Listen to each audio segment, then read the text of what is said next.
పాలక సంఘ ప్రజలకు విజ్ఞప్తి. మంతా తుఫాన్ హెచ్చరిక.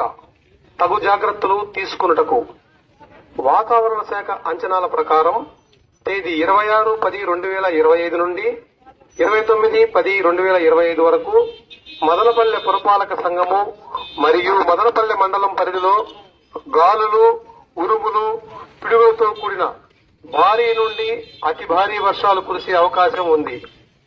చక్రపాతం ప్రభావంతో బలమైన గాలులు కూడా వీచే అవకాశం ఉన్నది. లోతట్టు ప్రాంతాలైన మేదర వీధి, అనంతయ్య బంగ్లా, బాహుదార వంక, పరివాహక ప్రాంతాలు, అప్పారావు తోట, బాపన కాలువ, పెదతోపు రోడ్డు, కురవంక పరివాహక ప్రాంతాలు ప్రజలు అప్రమత్తంగా ఉండవలసినదిగా మరియు సురక్షిత ప్రాంతాలకు పురపాలక సంఘం ఏర్పాటు చేసిన పునరావాస కేంద్రములలో చేరుకోవలసినదిగా తెలియజేయడమైనది. అత్యవసర సమాచారం కొరకు ఫోన్ నెంబర్ 08571222280